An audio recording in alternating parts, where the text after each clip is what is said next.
I should be used to this. I should be used to moving all the time. I guess in a way, I was. I was just growing tired of it. My dad was a US ambassador, so we'd been nearly everywhere. Germany, Great Britain, Italy, Japan, and even Syria for a time before it got really bad there. The last place we lived was Australia. It was my favorite. It was also the longest we stayed in one place, 3 years. I almost made it all the way through high school, but of course, with my luck, we moved just in time for my senior year. My dad personally picked this one, and it was a little odd, Virginia. It was only odd because it was home for my father. It was where he grew up. It was just me and my father. My mother died in a car accident when I was a preteen. I didn't miss her though. I actually despised the woman. If I didn't do something exactly the way she wanted, I got strips of leather against my back or some other form of torture. I don't miss it at all, but I still have the scars to prove it. Our new house was huge, but they all were. They were embassies for ambassadors with diplomatic immunity and loads of security. The security got old really fast. I had at least 2 on me everywhere I went, if not more. The sketchier the country, the more security followed me around. So what do you think? He asked nervously. To be honest, I hadn't really been paying much attention. My father and I weren't alike at all. He loved adventure and seeing new things, and I was content being in my room, listening to music, and reading a good book. We didn't look anything alike either. In fact, I didn't look like either of my parents. My mother, before she died, had copper red hair, a narrow face, tan skin, and soulless brown eyes. She was tall and thin and beautiful. My father was more of a free spirit. Although his spirit grew weaker after my mother died, he had dirty blonde hair, a square face, and warm, brown eyes.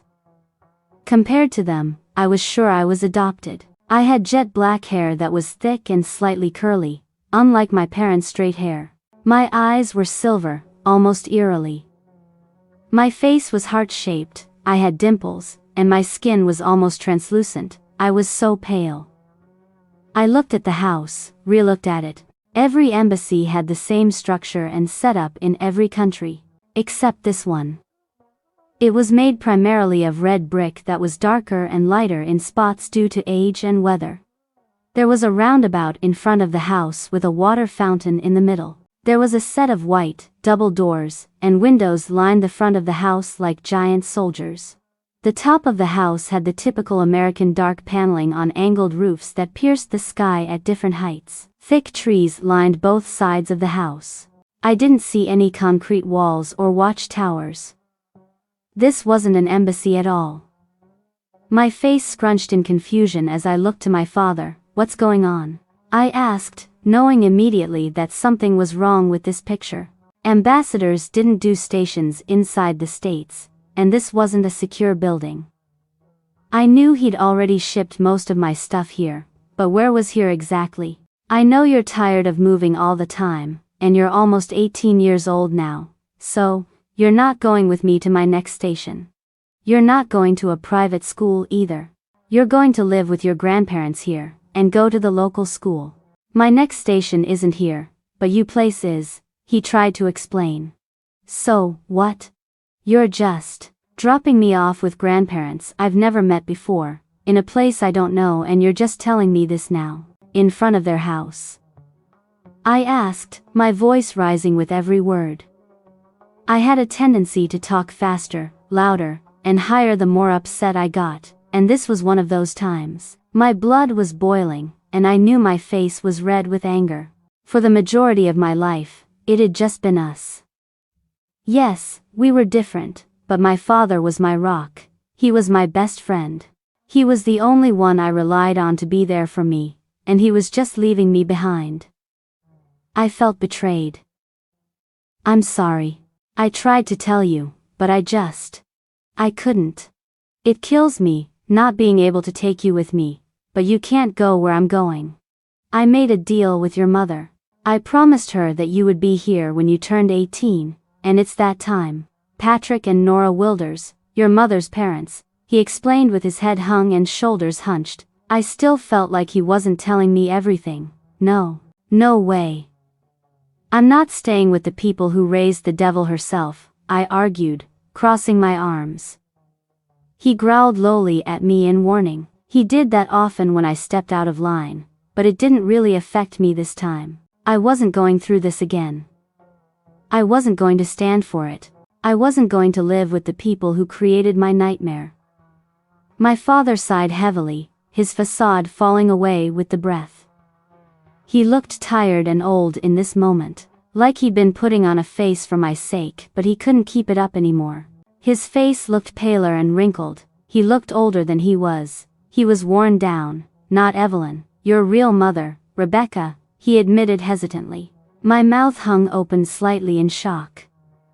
I felt my body go cold with shock. My nightmare, the woman who tortured me endlessly, the woman I tried to get the approval of, the woman I tried to please, the woman I called my mother, was an imposter.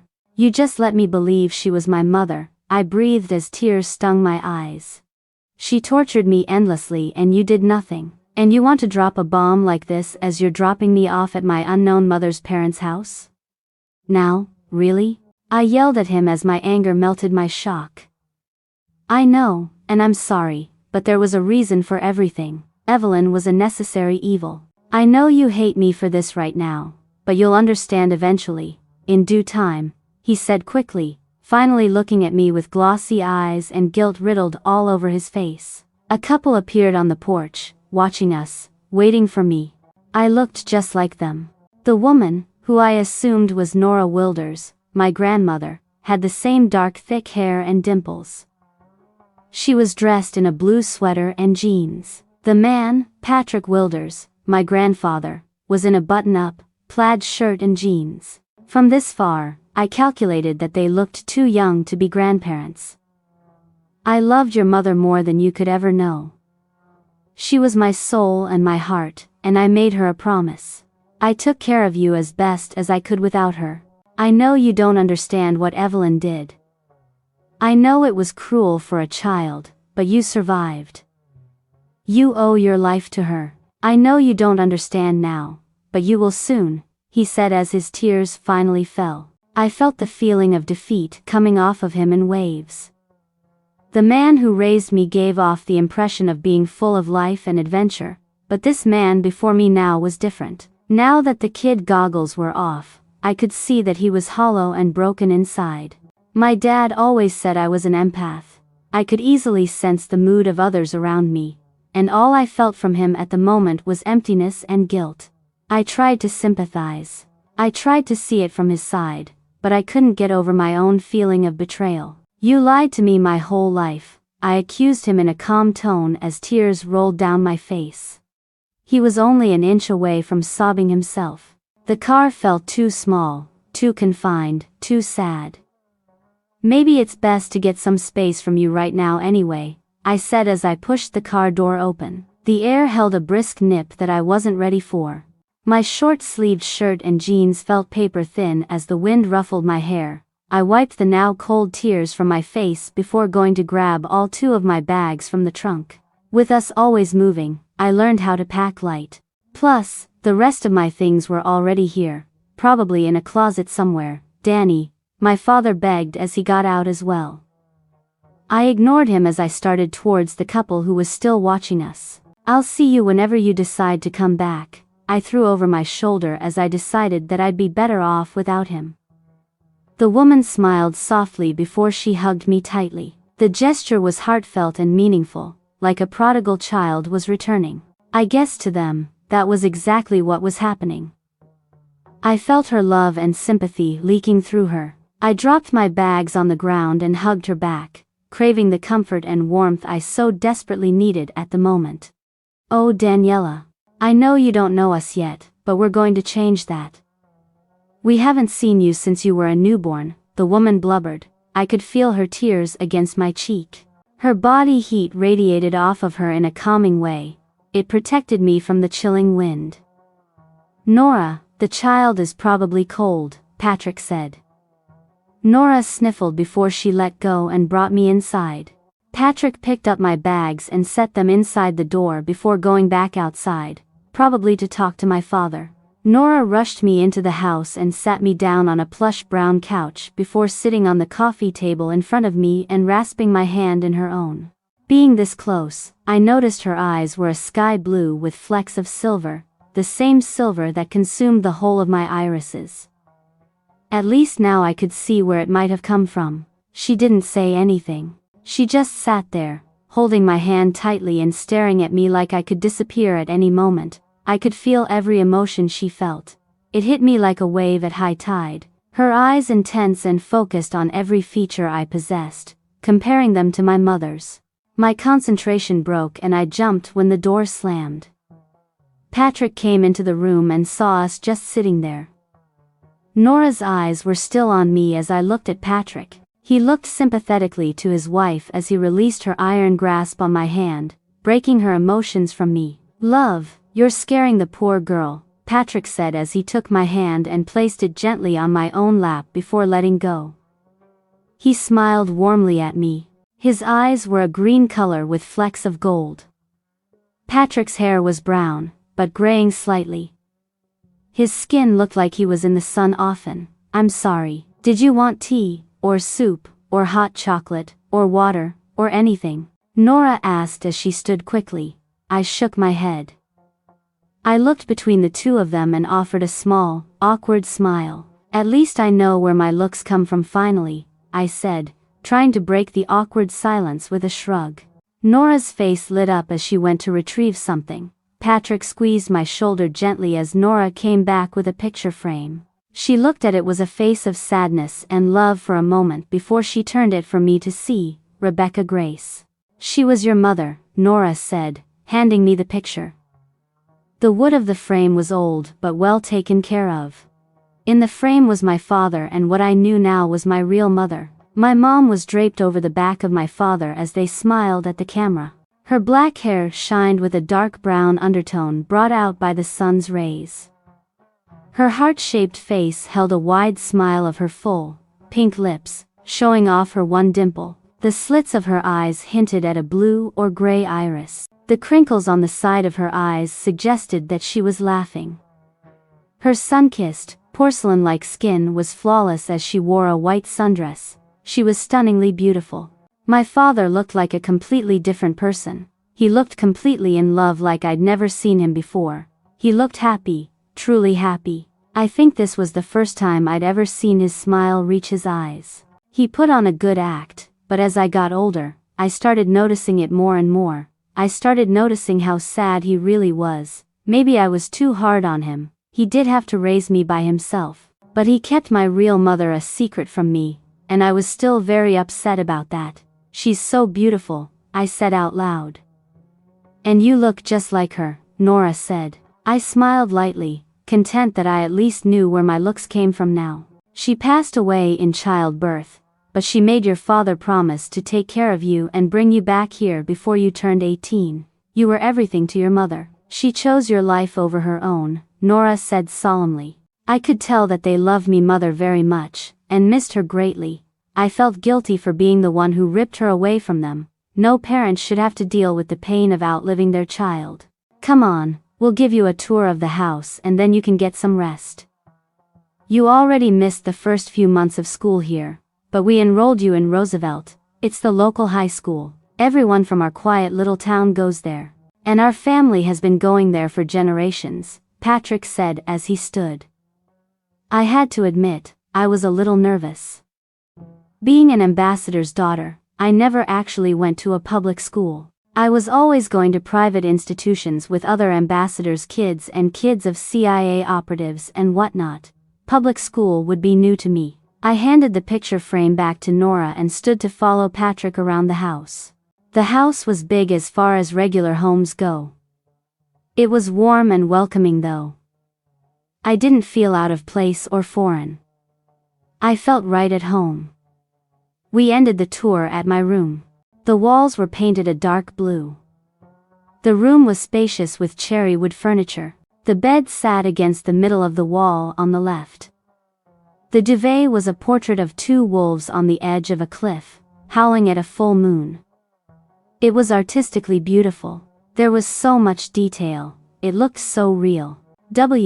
We can always change it if you want, Nora offered nervously. They were both nervous about making me feel welcome, I noticed. I smiled at them reassuringly. It's perfect, I assured them. It was the truth though. I loved everything about this room. And the wolf theme was different and unique and beautiful. Your mother loved that blanket, she took the picture herself. She loved it so much we had it made into a blanket for her 18th birthday, Nora said, deep in thought. My eyebrows raised in surprise. The picture was so perfect it was almost unreal. It was amazing. There was so much about her I didn't know, so much I wanted to know. Bathroom? I asked. Through that door there, Patrick pointed out a door inside the room. Dinner will be ready in 15 minutes if you're hungry, Nora added. I thanked them before they left me alone to settle my things. I sighed and checked my phone. I had 2 texts. The first was from my friend Jana. Jana, miss you boo. You better text me updates and FaceTime me tomorrow. I chuckled silently to myself as I shook my head at my crazy friend. With super curly brown hair, caramel skin, mischievous brown eyes, and a body to die for, Jana was the only friend I made that I knew would stick. She lived in Australia when I did. She was the daughter of the ambassador of Brazil.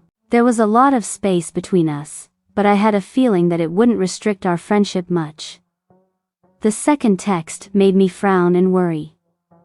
It was from my dad. Dad, I'm so sorry Danny girl. I was only trying to protect you. I love you. It sounded eerily like a goodbye that meant he wasn't coming back, and I hated that feeling.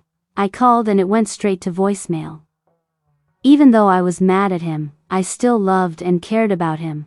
He was my dad after all. I was just upset that he lied to me. After trying to call him 2 more times, I settled for sending him a text. I love you too, Dad. I pulled my clothes out of my bags, put them in drawers and hung them in the closet. The rest of my things were already neatly in place. I set my toiletries in the bathroom before finding a soft, plush towel and setting it aside for a shower. I liked it here so far. My grandparents were loving and kind, but tears still blended with the water as the hot water assaulted my body. I sighed and tried to calm my trembling body. Once my body was heated and scrubbed, I stepped out and dried myself off before changing into a long-sleeved shirt and pants pajama combo. I climbed under the covers that used to be my mother's. It smelled like lilac and lemons. It was a mild but beautiful smell. I wondered if it was how my mother used to smell. I liked to think so. It made me feel like I could have known her. She was probably a kind and caring person like her parents were.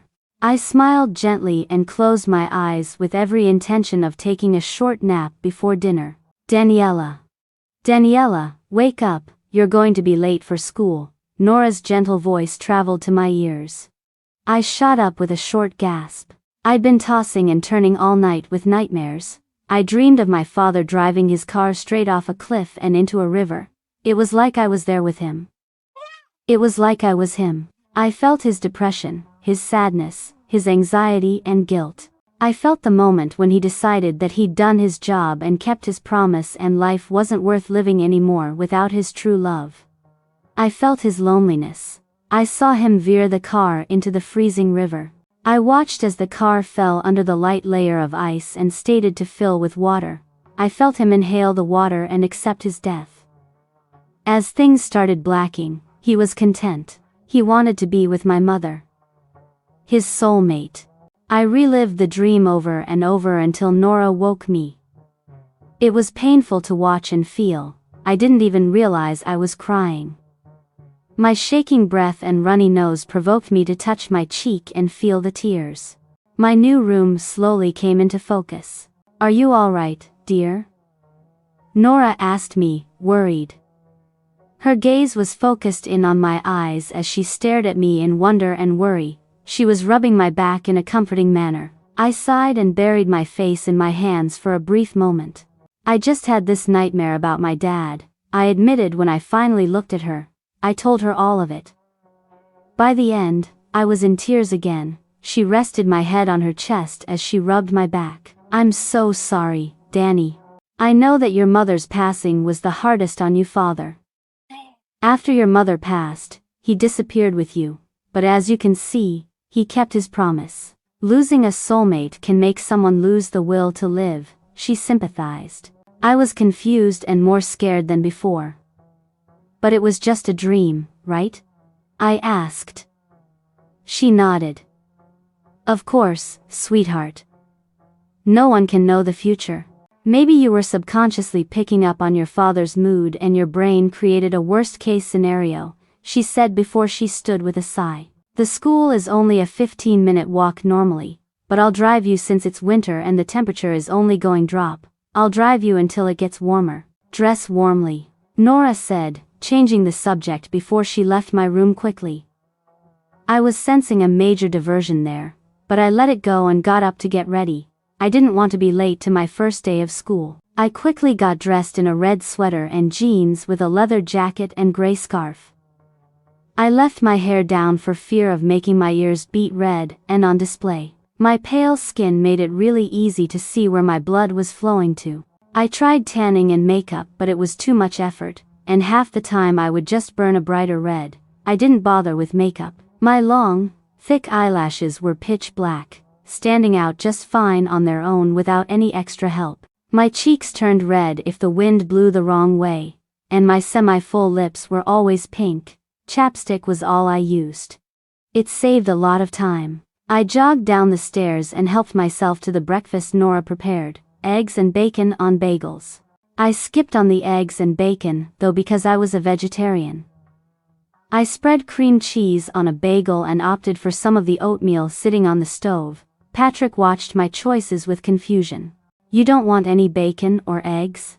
I picked it up fresh last night. A friend of mine owns a farm not too far from here. It's all fresh, Patrick asked. I blushed, feeling rude for not acknowledging the effort. I'm actually a vegetarian. I don't eat meat, I answered. He chuckled and shook his head as he walked away. Not yet anyway, he muttered under his breath. It didn't sound like it was meant for my ears, but I heard it anyway. I ignored his weird comment and ate quickly before Nora fetched me for school. We walked outside and into the crisp air. I was glad I grabbed the extra jacket. No doubt the cold turned my face pink. We got in her beat-up, gray pickup truck and headed down the cracked and worn asphalt road. I think you'll like the school. It's full of good kids. I heard you tell Pat that you were a vegetarian this morning, Nora admitted. I nodded sheepishly. I have been since I was 9 years old, I said for sake of conversation. When people normally asked, I always said it was a personal choice based on a documentary I watched, or something along those lines. It was easier than trying to explain the real reason. It was easier than saying it was because Evelyn used to tie me up, make me watch as she beheaded a chicken and barely cooked it. By the time she was done cooking, my face would be red and blotchy from crying over the bloodshed. Then, she force-fed me the meal, every bite, until I was so full that I would throw up the partially raw meat. She would then refeed it to me until every bite was kept down. I packed you a lunch, but it was a ham sandwich, so here's some money to buy your own lunch. It's the best I could do with a last minute's notice, Nora apologized as she held out a 20. I felt bad. She was trying her best to make me feel at home, and I wasn't making it that easy. Looking around, I saw the truck was parked in the front of a very old but huge building. Kids from 14 to 19 years old were hanging around, knowing exactly where to go and when. Something I would have to get used to all over again. I reached over and pulled her into a hug as I released a breath. I felt her love for me rolling off of her and reveled in it. Thanks, Grandma, I said softly. I heard her small gasp before she held onto me even tighter. When I pulled away, I saw the tears she was trying to hold back. She looked happy, like it was something she had been waiting to hear. She held a smile as she touched my cheek gently for a moment. "Great, now you're going to make me start blubbering," she chuckled as she tried to dry her eyes. "Go, you're going to be late for school," she sniffed as her hand fell away from her face. I took the money she offered me and stepped out of the heated cab of the truck and into the cold. I pulled my jacket around myself a little tighter as I headed towards the unknown that was my new school, my new life. I walked quickly into the school and kept my head down to ignore the obvious stares I was getting. Luckily, the front office was the first thing I ran into. I stepped inside quickly before shedding my jacket in the heated building. I looked to the woman at the front counter awkwardly, unsure of how to approach her. Luckily, she sensed my presence and looked up with a friendly smile. "Hi, how can I help you?" she asked warmly. I'm new." "Daniella Morrison?" I answered unsurely. You'd think I'd be used to starting over by now, but the awkwardness never wavered. I was still the awkward, timid, and unsure girl that Evelyn made me to be. I hated meeting new people. I always seemed to know their true intentions before they even opened their mouth, another curse of being an empath. I was getting nostalgia and pity from the woman behind the counter for some reason as she looked at me. "She looks just like her mother." It wasn't my thought, it was hers. I had imagined someone's thoughts before every once in a while, but it was more like a feeling. It was weak, but it had been happening more and more lately. I was probably just losing it. There was no way I could read people's thoughts. My imagination was getting out of control. The woman typed on the keyboard in front of her, glancing up every once in a while to look at me curiously and sympathetically. After an awkward moment of the typing being the only noise inside the office, she handed me a schedule. "Here you go. I'm Mrs. Carson, by the way. I'll call for an office aide to help you get around for today so you won't get lost," she offered. I thanked her quietly before she disappeared behind a door behind the counter. I stood there by myself awkwardly until she came back with someone in tow. The girl was tall and thin. Her skin was perfectly sun-kissed. Her chocolate brown hair hung in long, loose waves that faded to blonde. Her hazel brown eyes sparkled with mock happiness. I was momentarily confused on if she was walking towards me or down a runway. Her cropped jeans with ankle boots and pink blouse with an open cream blazer layered over it only solidified my model theory. With her in the room, I felt very small, plain, and insignificant. She flashed her pearly, straight, white teeth at me and held her hand out to me. "You must be Daniella. I'm Sophia," she introduced herself. I shook her hand and gasped with the contact. Her hand was hot compared to my icy digits, but what took my breath away was the image I saw when her skin touched mine. My vision faded to black before a different, foggier picture appeared. It was Sophia, but her canine teeth were elongated. Her eyes glowed with anger as a growl ripped through her throat. It was like something out of Twilight.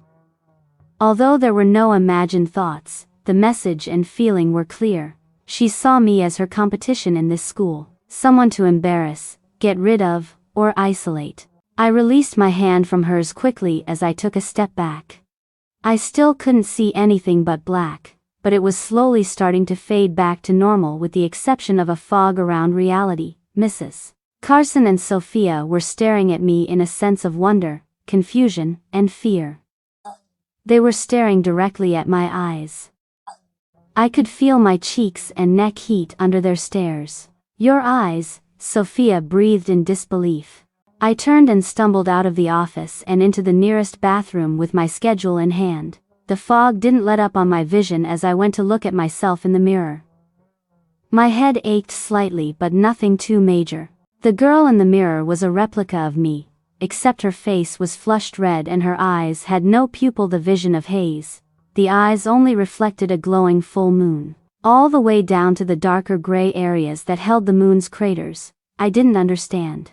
I wasn't sure what was happening to me, but I didn't like it.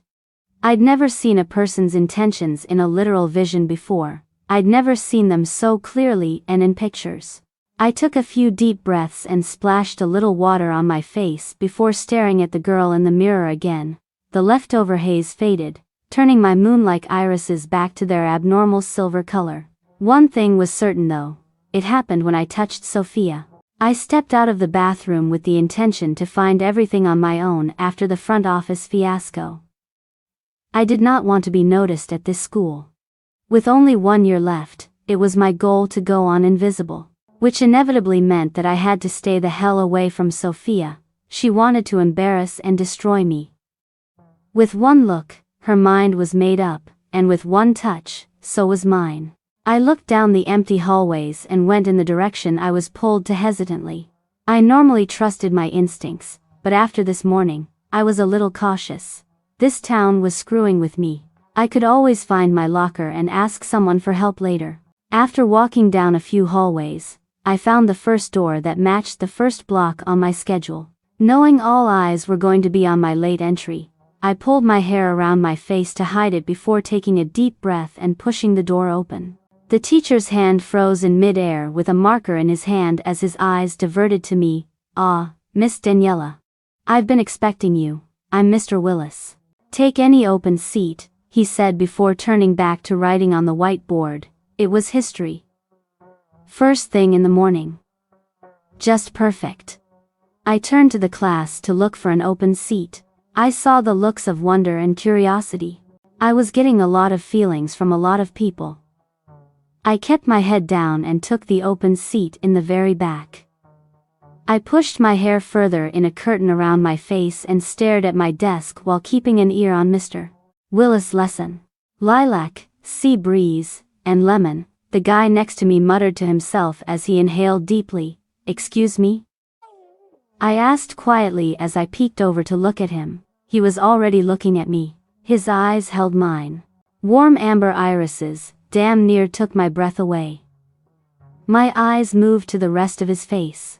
His smooth brown hair, his sharp cheekbones, straight nose, soft-looking pink lips, strong jawline, long eyelashes, clear sun-touched skin, everything. "You're beautiful," he breathed as he stared on, stuck under whatever spell I was unknowingly casting on him.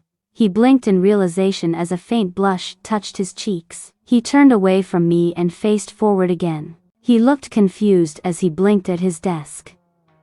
I wanted to know his intentions as clear as I saw Sophia's, but I didn't want to risk being a pariah on my first day. I had the strongest urge to touch him. I shook my head slightly to snap out of it and faced forward, trying to ignore the stranger beside me.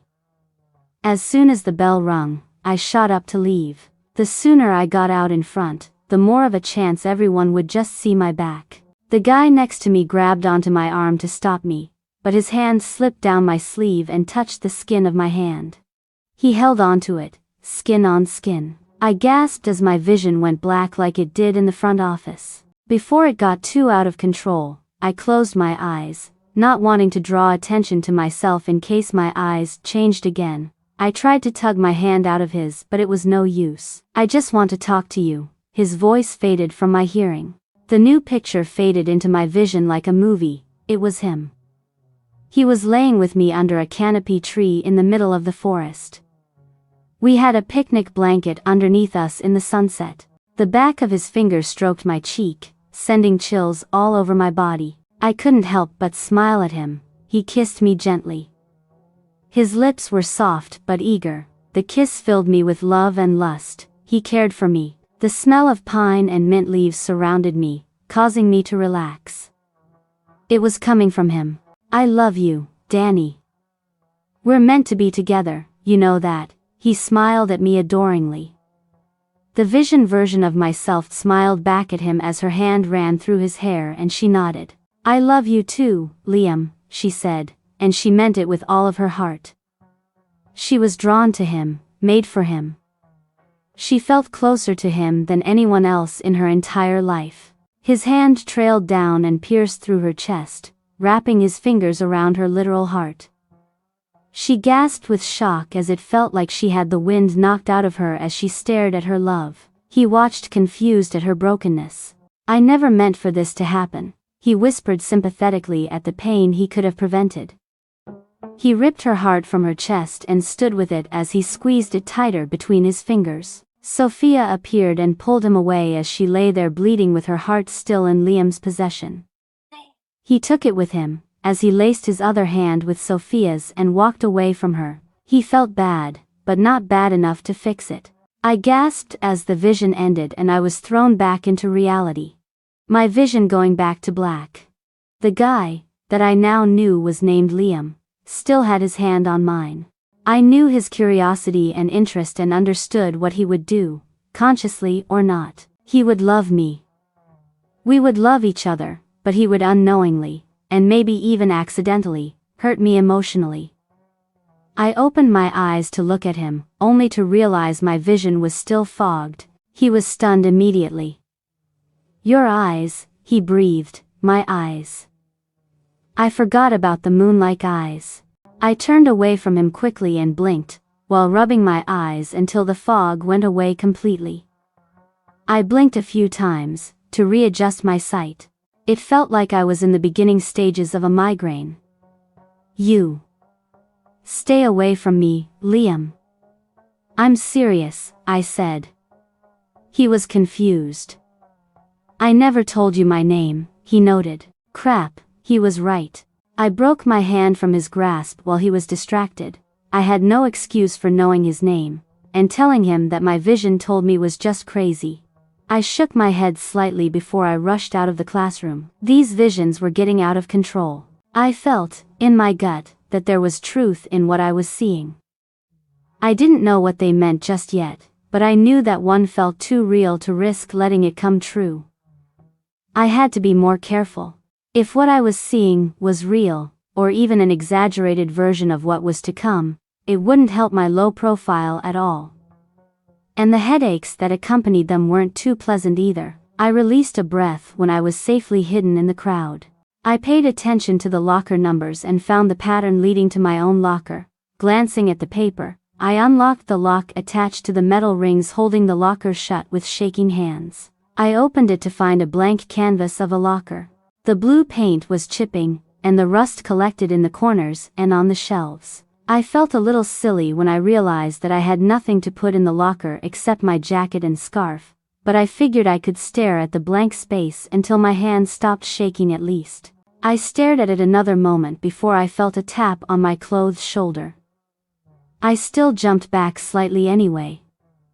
"Staring isn't going to make anything appear," a feminine voice said from behind me. I turned to see a girl. She had thick, straight, reddish-brown hair and hazel-green eyes. Her cheeks were full on her round face. Her eyes were an open, almond shape.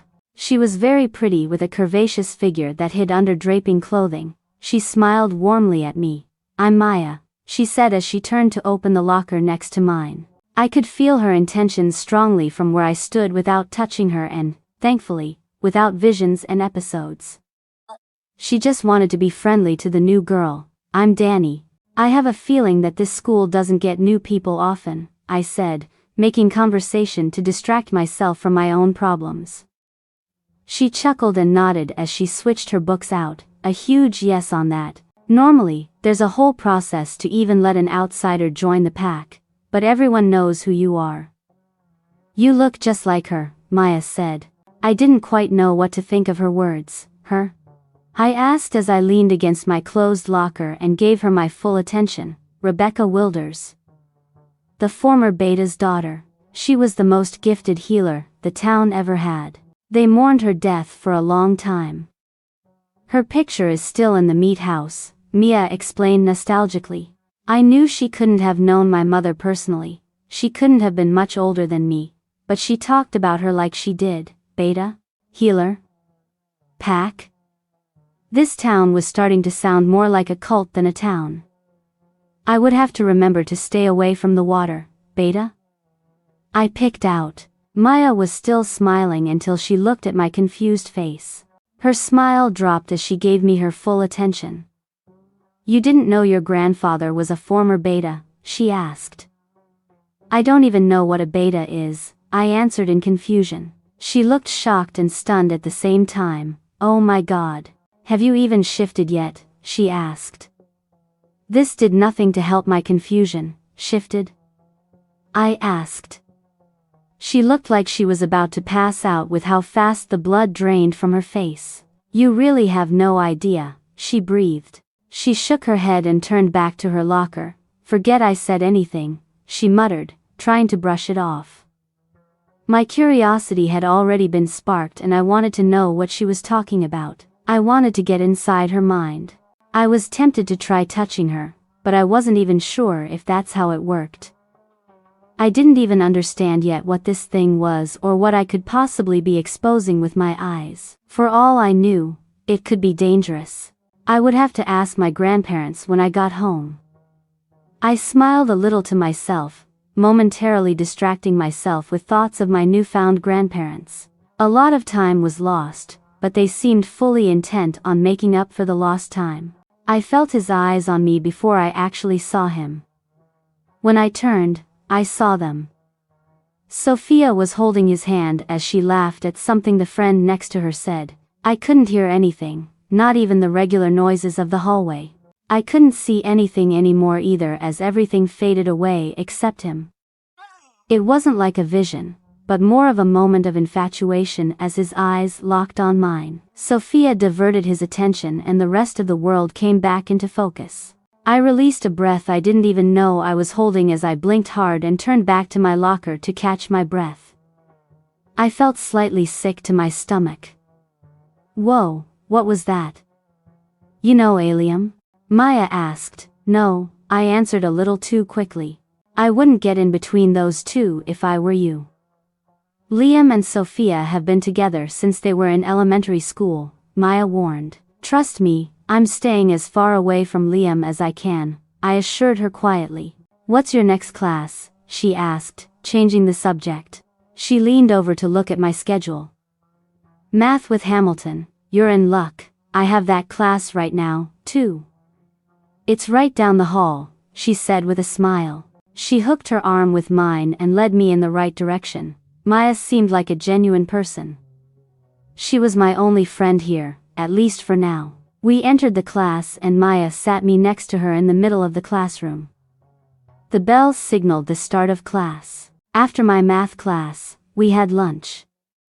The school worked on an A-day, B-day block schedule, so the classes were an hour and a half long and I had different classes every other day. Thankfully, Maya invited me to sit with her at lunch. She walked with me to the cafeteria and led me through the line. I grabbed a Caesar salad before following Maya back to her table. A few of her friends were already sitting and talking with each other.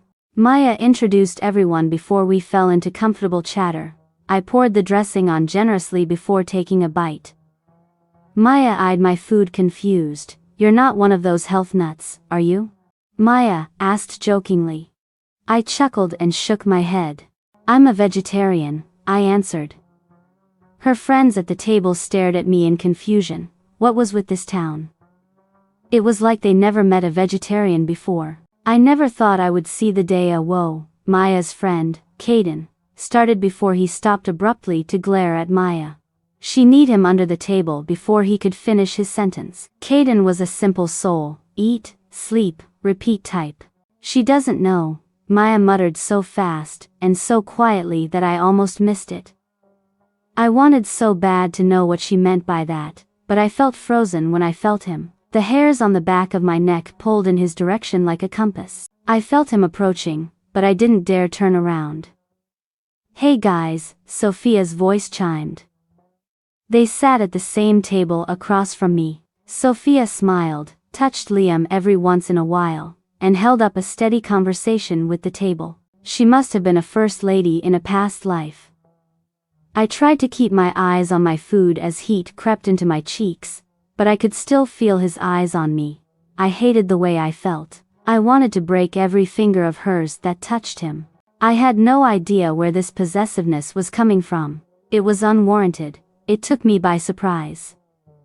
I didn't even know Liam. I had guys I was friends with for a year ask me out and never felt this level of intimacy with them, and he only touched me once. I blamed my stupid hallucinations.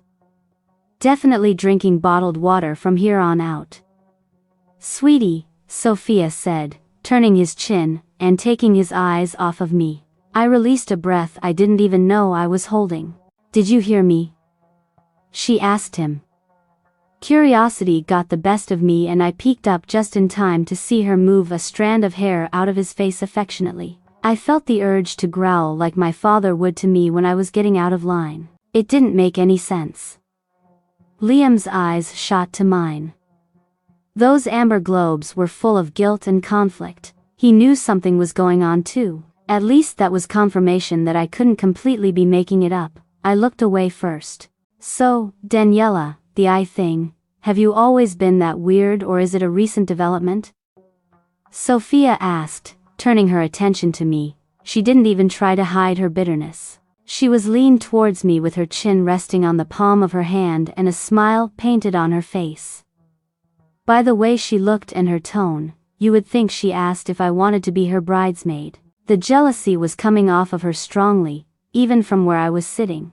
But what did she have to be jealous of? The attention I was getting because I was the new girl? She could have it, I didn't want it anyway. Her intent was to destroy me. Right here. And right now. "What I thing?" I asked coolly, trying to play dumb. "The thing where you wig out and your eyes turn into weird little moon replicas," she clarified. I took a bite of my salad as I tried to think of a lie. "My eyes are naturally a silver color," I said, trying to shrug it off. But I honestly couldn't shrug off what I didn't understand myself. "You naturally look like something out of the Twilight Zone?" she asked in mock innocence. Her impure undertones were easy to detect. She was trying to get a rise out of me and make me squirm. "I have no idea what you're talking about," I said simply. She smiled sweetly and reached across the table. "Don't be shy, we're all friends here." "I want to see it again," she said as she reached towards my skin. Liam stopped her hand as he growled lowly. It was kind of like my dad's was way more primal. It was more of a warning that my dad ever gave me. His face was tinted slightly red in anger. "Sit down, Sophia," he ordered. His voice dropped a few octaves as he glared at her. She hesitated slightly like she was fighting an invisible pull. "Now," he said a touch louder, his voice having even more bass and authority. Everyone was clearly shocked to hear that from him, especially with it geared towards Sophia. "Why are you defending her?" Sophia pouted as she plopped back down in her seat dramatically. "She's new, she's a retired beta's granddaughter, and you're purposely trying to embarrass her," Liam answered easily. Against myself, my heart dropped a little. He defended me, but for all the wrong reasons. I was expecting. I had no idea what I was expecting. "Alpha, she doesn't know," Maya said lowly as she looked at her food. It was the same volume and quickness she talked to Caden in earlier. "The one that wasn't meant for my ears, doesn't know what?" he asked low and quick, following Maya's lead. "Anything. She has no idea what she is," Maya answered, her lips barely moving. What the hell were they talking about? Was I not a normal senior in high school just like them? Well, I knew now I obviously wasn't completely normal, but how different could I be? I couldn't take all the questions and secrets anymore. Against my better judgment, I took a deep breath and closed my eyes tightly before I grazed Maya's hand. The black turned to film. It was everyone at the table, including me.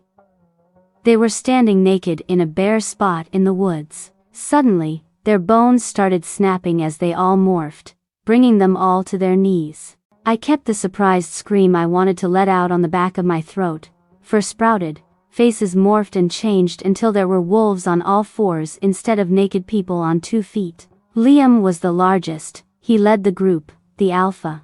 Sophia flaked him on his left side and Daniella stayed hidden in the tree line.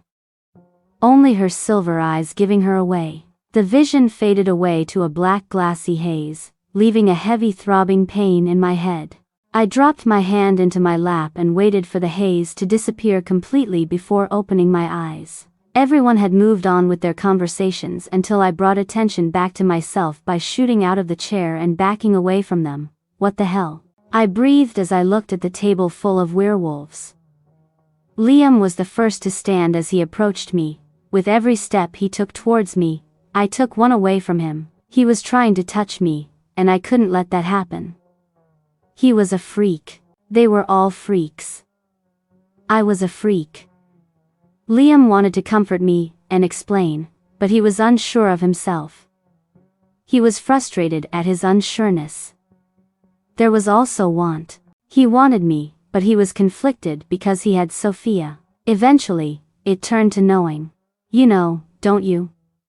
Just like you knew my name before I even told you, he asked, trying to keep the conversation between us. Emiya told me, I lied. A hush fell over the cafeteria as they watched me back away from their leader. Apparently, disobeying him was frowned upon, another thing I didn't understand. Liam noticed my dodgy eyes and looked back at the curious faces with a growl before he stepped directly to me, passing me in the process. Come with me, he muttered towards me on the way out. I stutter-stepped before I followed him out quickly. I didn't want to be alone with Liam by any means, but staying in the cafeteria with all the eyes on me was worse. Liam walked briskly, and I had to jog to keep up with him. He left the school building out the back and went into a tree line nearby. My head was still pounding as I breathed heavily trying to keep up with him.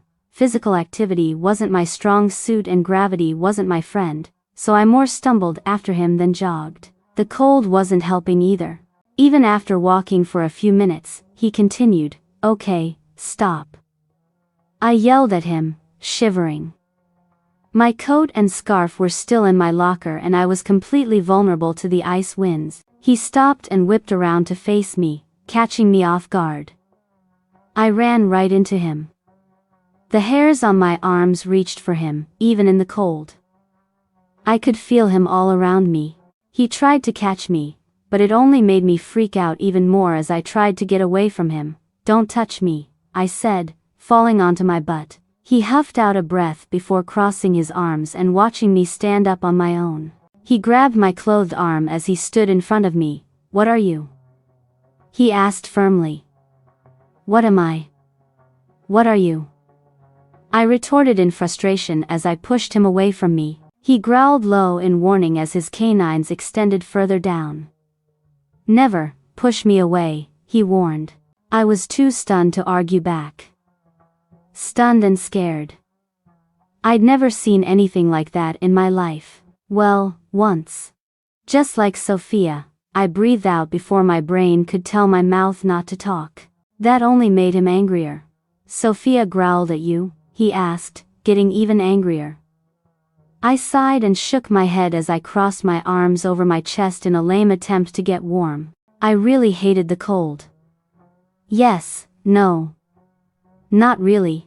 Kind of. I don't know how to explain it. I don't even know what island. I don't know what's happening, but ever since I got to this weird backwards town, things have been weird. I struggled to find the right words. He didn't look happy with my answer. "Try," he ordered. I glared at him. "Stop using that tone on me, it only pisses me off," I told him before I took a breath to calm down. I shook my arms out to try and get some heat into them before I crossed them back. "Look, I don't know what's happening to me. I've always been an empath. Picking up on people's emotions and intentions has always been easy. But ever since I got here, it's been intense. I'm reading people's minds. When I touch someone, a scene plays out before me like a movie or video.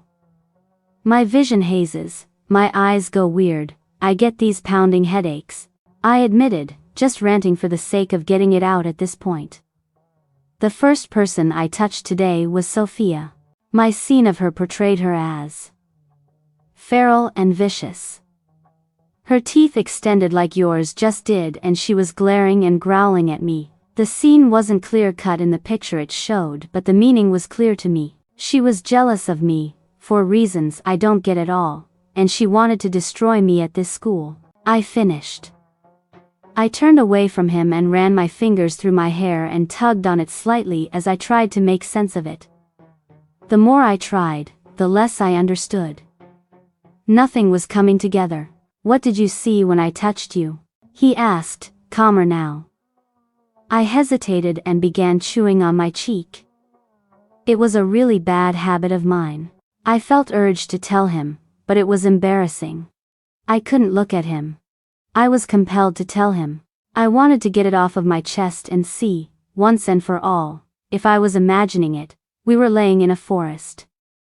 You kissed me and told me that you loved me. Then you ripped my heart out of my chest and left with Sophia. I explained, looking at my feet. He was quiet for a long moment. What does that mean? He asked hoarsely. He cleared his throat as I finally looked at him. He had pink creeping up his neck. I'd caught him off guard. I released a breath and looked at my feet. You lust for me, you may even feel some kind of connection to me, like we belong together or something, but you'll choose her. I explained timidly, my voice tapering off towards the end. He heard me anyway. I was too embarrassed to look at him. Embarrassed because I felt the same about him. Embarrassed because the vision actually hurt, and seeing them together at lunch only confirmed my suspicions. And I didn't have that claim on him. I didn't know him well enough to feel for him the way I did. That's why you told me to stay away from you, he noted as a partial question even though he already knew the answer. I shrugged. He took a step towards me and despite my shivering, and my knowledge of his much warmer skin, I took a step back to keep my distance. When I looked up, my eyes were caught by his. It's a lot more complicated than that, he protested. I held a hand up to stop him. I just moved here, and you don't even know me. You're not qualified to even have feelings for me yet.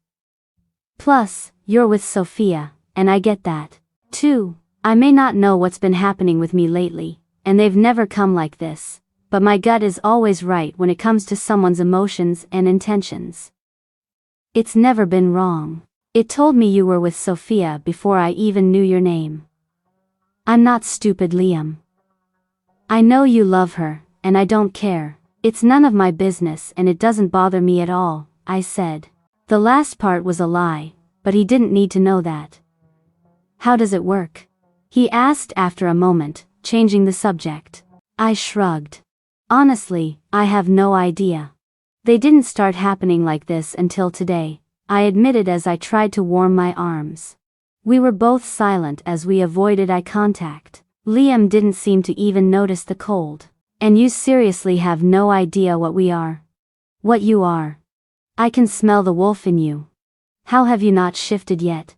He asked. Considering the fact that I don't even know that you're talking about, I don't know seems like the appropriate answer, I said. Where have you been? This is basic stuff, born into your blood. This is taught to us practically as soon as birth. It's your life, your livelihood, he rambled. My dad's an ambassador. We traveled a lot.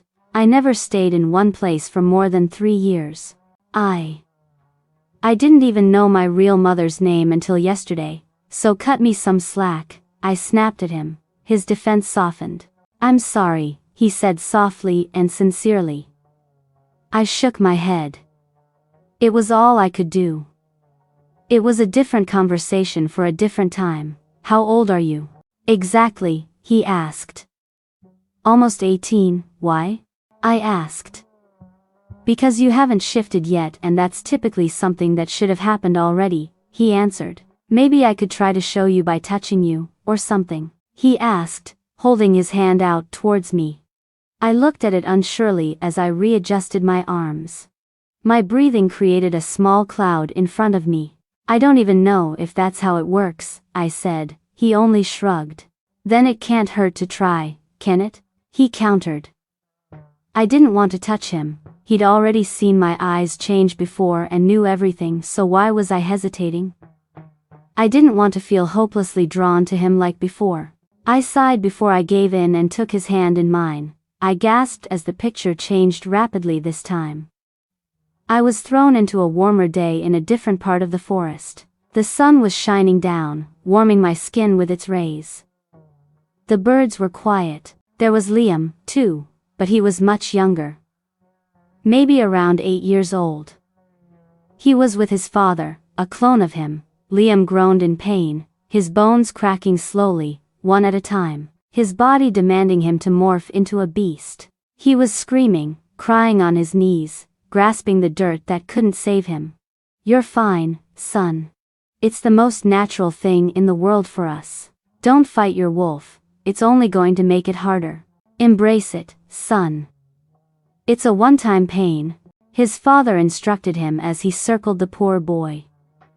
I watched as each bone broke until he was fully a wolf. I felt bad for the boy, but Liam viewed it as if it were the most natural thing in the world. He was relieved that it finally happened. He was proud. "Your alpha blood will eventually take over, and you'll grow to be the largest." "Well, second largest," the father joked, referring to himself. The small wolf wagged his tail as his head tilted slightly. He circled his father playfully before they tussled together. The father was proud and laughing. The vision shifted, sending a jolt through my head. There was an image of the entire pack as wolves. I saw who stood next to his father as his best friend and beta. I saw Liam's mother, the Luna, and Liam's sisters. I saw his life in fast forward. I learned what he learned, saw what he saw. I couldn't help but to notice that Sophia was always there. He really loved her. I saw the memory of when she finally shifted and they realized they weren't mates. I saw them make a pact to pretend they were happy together, after all. I saw his thoughts when he first saw me and what we were to each other. I saw what I was supposed to mean to him. The stabbing, throbbing pain in my head got to be too much and I let go quickly. There were unwanted tears in my eyes as I waited for the haze to fade and Liam to come back into focus. I took a step away from him as I tried to swallow the lump in my throat. My head pounded painfully, but that wasn't what I was worried about at the moment. "There's no way," I breathed. I took another step back as I held my forehead, trying to squeeze away the pain. I shut my eyes tightly and tried to wait for it to pass. With one touch, knowing about werewolves was second nature. It was like I was born into it instead of just finding out. The rank structure, the history, it just came easily to me. But one thing in particular terrified me. "What did you see?" he asked hesitantly. "Everything," I whispered, opening my eyes slowly. "We're nothing to each other. We can't be mates," I said unsurely. "We are," he said softly. "Everyone already thinks your mate is Sophia, so how can we mean anything to each other?" I asked as I moved my hand. I was getting dizzy, but I needed answers. Liam looked at me with worry as he stepped closer. "Are you okay?" he asked. I was confused until I felt the thick liquid from my nose touch my lip. I touched it curiously, thinking my nose was just running from the numbing cold. I looked at my finger through my black-spotted vision to see the crimson-red smear. It was blood. I muttered something incoherent as the world began to spin and I lost more of my sight. I tried to stay conscious, but my body shut down on its own accord. My breathing labored as consciousness returned. It felt like I'd just finished running 10 miles, and I wasn't athletic at all. It was a moment before my eyes adjusted to the moonlit room and I remembered what happened. The previous visions hit me all at once, causing my head to pound again. I groaned as I turned on my side, facing the open window. It was nighttime. My grandparents were probably freaking out right now. I didn't recognize the room, but it smelled like pine and mint leaves. It was Liam's smell. This must have been his room. I touched under my nose to find it dry now. No sign that it had even bled. Throwing the covers off, I stood on unstable legs and made my way to the door. I felt so weak. My knees wobbled and shook as I braced myself against anything I could find. I opened the door to a hallway.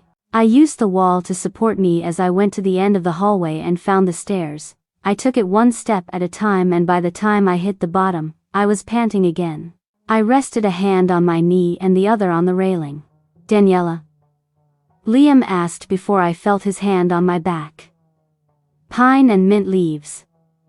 His smell was intoxicating. His touch gave me goosebumps as a chill ran down my spine. I liked it way too much. I slowly moved away from him and turned to look at him. 1, it's Danny. And 2, don't touch me, I said hoarsely. You can barely walk. "Let me help you," he practically begged. I didn't want him to touch me, but he was right. I swallowed my pride and eventually let him. I was careful not to touch his skin. My body reacted on its own, and purred at his touch. I tried to ignore it. He took me to the living room where his two sisters were watching TV. Isabel was 16 years old and Lily was 6 years old. Isabel had chocolate brown hair with natural highlights. Her eyes shined a gorgeous ocean blue. Her skin looked like sun-kissed porcelain. She was tall, taller than me for sure, and gorgeous. She preferred to be called Bella, I remembered from Liam's memories. Lily's looks were more innocent with honey-colored curls and blue, doe-like eyes. Both of them looked like their mother with high cheekbones, full lips, and thick eyelashes. Isabel's eyebrows were perfectly manicured and arched. Even though I'd never met them in person before, I knew everything about them through Liam's mind. I was tempted to greet them, but instead, I stayed quiet as Liam sat me on the couch next to Lily. They both looked at me curiously, trying to figure out who I was, and who I was to Liam. Lily's intentions were pure curiosity. She'd never seen a new face in town before. Bella was more protective. She wanted to know what I wanted with her brother and why I was here. "Lily, Bella, this is Danny. She just moved here," Liam introduced me. I could sense the sentence he wanted to use hanging in the air. "She's my mate." He didn't say it though. He kept it to himself. He didn't want anyone to know. He tried to prop me up on a pillow, but I stopped him with a simple glare. He sighed before giving Bella a warning look. "I'm going to grab something from the kitchen. Behave," he said before he left me to the piranhas. They had no intention of leaving me be. Bella was the first to turn her cautious glance at me. "Who are you?" she spat rudely. "The retired Beta's granddaughter," I answered, knowing she was asking about my status and not the name she already knew. "Why haven't I seen you before?" she followed on. I relaxed against the couch and rubbed my forehead to alleviate some of the leftover pain. "My father and I left when I was an infant. I just came back yesterday." "I don't know why," I answered, predicting her next question. "What are you doing here?" Bella asked. I had nothing to hide, but I knew Liam didn't want anyone knowing what I was to him. I kept to the semi-truth. "That would be a question for your brother. I didn't know anything about werewolves until today. He told me during school and I passed out. I really don't know what happened after that. Then I woke up here," I explained, keeping out the part where I saw Liam's whole life like it was a movie. I didn't even know how to really explain that. Bella had it on her mind to tell Sophia as soon as possible. Apparently, they were close. I was correct, of course, as I watched her pull out her phone and start typing away. "Do you know how to play house?" Lily asked, her innocence leaking through her words. I nodded with a smile and moved to the floor carefully to sit near her dollhouse that was set in the middle of the living room floor. She handed me a Barbie and I played along. Bella's hatred towards me lessened slightly at seeing me play with her little sister, but I really didn't care what she thought. It was a few minutes before Liam came back with water, aspirin, and crackers. He stopped just inside the living room and smiled gently at us. I could feel his adoration for the two of us and it was doing weird things to me. "Stop that," I said to him. He looked at me confused. "Stop thinking what you're thinking," I clarified. "Don't act like you know my brother." "You don't even know what he's thinking," Bella said in her brother's defense. "I'm really good at reading faces," I lied easily. Liam sat next to me and handed me the medicine and water. I took it before he offered me the crackers. "This is just a little something to hold you over until dinner," he offered. I looked at him in confusion. "You must be high." "I'm not staying for dinner," I said defiantly. At the same time, Bella protested as well. Liam growled protectively at Bella in my defense. I could tell that the growl took him by surprise as he stopped and blinked at himself. "What's high?" Lily asked in pure curiosity. "Nothing." Liam dismissed his little sister. He turned his attention back to me as he tried to shake it off. you're staying for dinner, and then you're spending the night. You can't even walk by yourself. You're staying close until you're better. I've already cleared it with your grandparents and Nora dropped off a bag for you while you were sleeping, he explained. I was furiously. I couldn't believe my grandparents were okay with this. It felt like a betrayal. You can't make me stay here, I yelled as I stood quickly. The sudden movement made me sway as I blacked out for a moment. Liam's hand steadied me as he sat me back down on the couch. My point exactly. You're not well, and you're not leaving my sight until you feel better. No matter how long it takes, he said. I knew why he was doing this. It was mostly his wolf. He was worried about me. Regardless, he was pulled to take care of me. My father wants to see you, Liam said flatly as he scooped me into a cradle. I knew it would be pointless to protest being carried, so I settled for huffing out a breath and crossing my arms. This is kidnapping, you know. You can't keep me here against my will, I pouted. He only sighed and held me close as he navigated through his house. I hated that I loved the way his touch made me feel. He knocked on a door before pushing it open, and closing it with his foot behind us. He set me down carefully on my feet as I glared at him briefly. Daniella, it's nice to finally meet you, Liam's father, Alpha Connor, greeted me, pulling my attention away from Liam. He stood in front of his desk and reached his hand out to shake mine.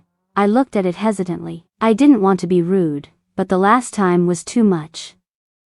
Dad, Liam said protectively as he sat me in one of the chairs in front of the desk. Alpha Connor dropped his hand quickly. Right, the thing. Sorry, I forgot, he replied before he sat in the edge of his desk. So Liam already told him about me and my thing. Great. Alpha Connor stared at me, or more specifically, my eyes. He looked like an older version of Liam with his good looks. Liam growled lowly at his father after he had been staring too long for his liking. Alpha Connor chuckled lightheartedly. Protective, are we? The Alpha said to his son. I stared at Liam out of the corner of my eye, daring him to say something. She doesn't feel well, he said. That was all he said. I kept my eyes on Alpha Connor. I couldn't look at Liam anymore. It just made me want to strangle him. Alpha Connor watched the two of us curiously. He was intrigued by our dynamic. He was reminded of when he and his wife first met. Well, a more anger-charged version of it. He knew. At least he thought he did. I averted my eyes to the ground to hide the hints of pain and shame that were apparent on my face. Just like before, just like my first vision of Liam, he stayed quiet. I was his secret. I would be secret. I regained my composure before I looked at Alpha Connor. I'd like to go home now, I said. You're staying, Liam growled. I felt angry tears of frustration blur my vision, but I tried to hold them back. Oh really? Why? I challenged him. The air was charged with tension as Liam just glared in the silence. Stay for dinner at least. I wouldn't be comfortable sending you home hungry. I'll make sure you get home afterwards. You have my word, the Alpha offered. I knew that that was the best I was going to get for now. I stood carefully with a quiet thank you before I slowly made my way out of the room. I didn't know where I was going, but I had to be away from that tense atmosphere. It rattled my nerves. I felt him before I saw him. Liam caught up to me in the hallway, but he, thankfully, didn't touch me. Why are you being so difficult? He asked in frustration as he stood in front of me. Why are you denying me? I countered as a stubborn tear finally fell. I didn't want him to see me cry, but they were tears of frustration.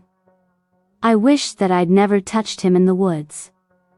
I would have continued on blissfully naive and unaware. Knowing what I was to him and what it meant made it harder. It made it hurt more.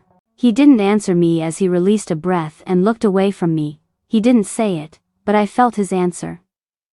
It was because he loved her. He wanted to be with her. He always had been. Even with his mate standing right in front of him.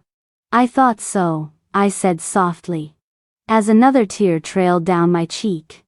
I'm tired, I said softly. He moved to pick me up, but I put a hand up to stop him. He sighed before he just turned and led the way slowly, looking back at me every once in a while. He led me back to his room and I got in the bed and pulled the covers around me as he just watched me.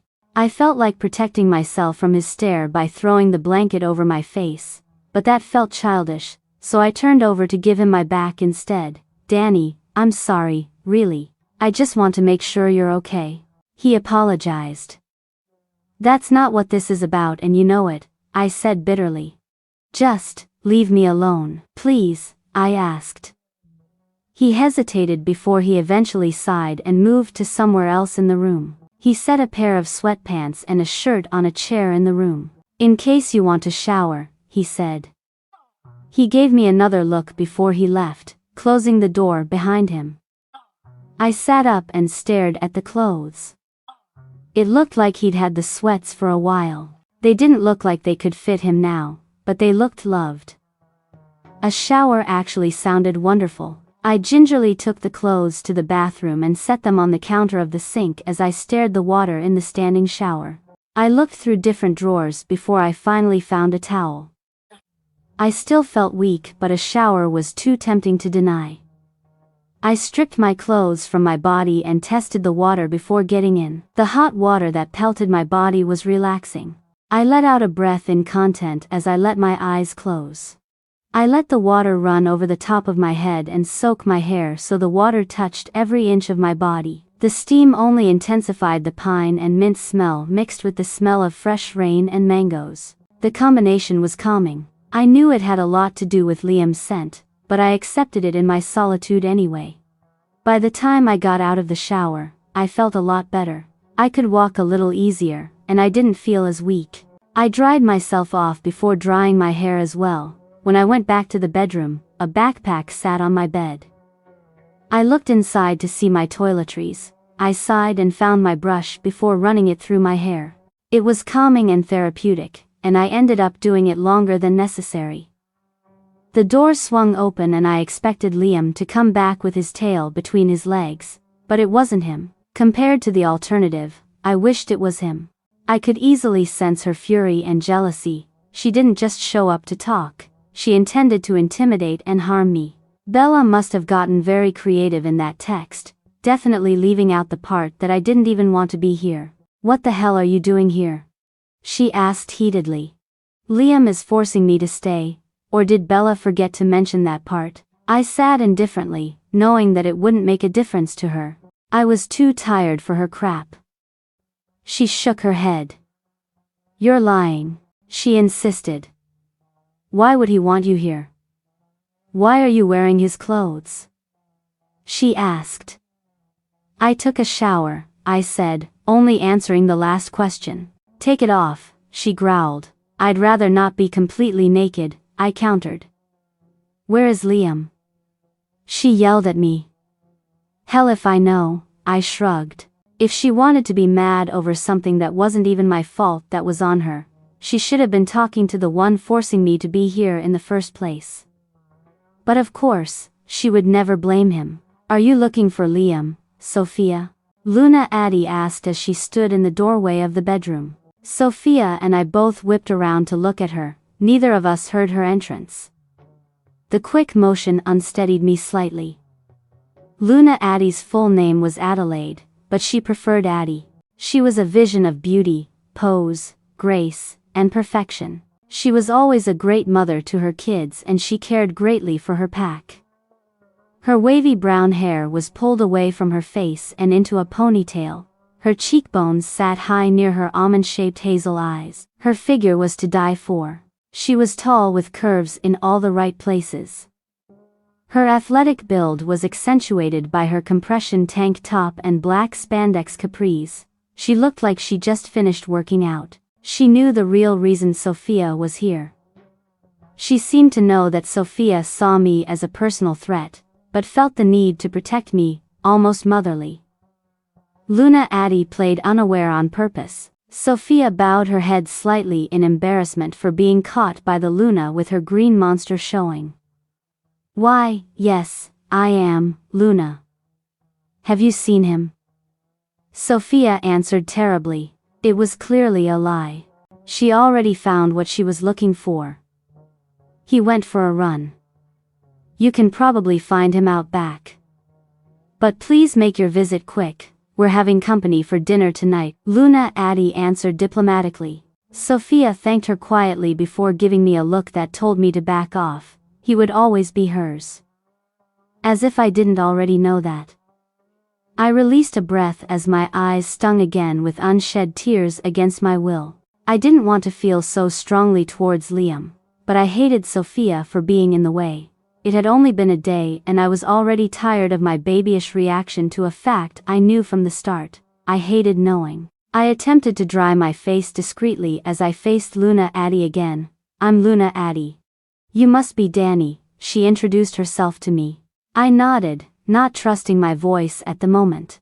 It can't be easy for you, she said as she came closer. I held in the sniffle that wanted to be let out to kickstart my tears. I wouldn't let it happen.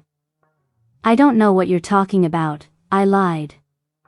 I knew exactly what she meant. Somehow, she picked up on the fact that Liam and I were mates, and it only took her all of 2 minutes. He's an idiot, my son. Ignoring a great catch that was literally made for him for something so bland, but familiar, she continued. I felt the stubborn tear fall despite my efforts. I knew she was trying to console and comfort me, but the wounds were too fresh and it stung anyway. I had nothing to add. I was embarrassed that my eyes were probably red and puffy over Liam. Your mother was my best friend. I miss her a lot. We grew up together, you know. Liam told me that you haven't shifted yet, and you didn't even know about, well, any of what we are until today at school, she said, changing the subject off of her son. I nodded. It was taxing, but now I feel as if I've known my whole life, I explained. Yes, your gift of sight and moon-kissed eyes. You were actually born during a full moon, you know?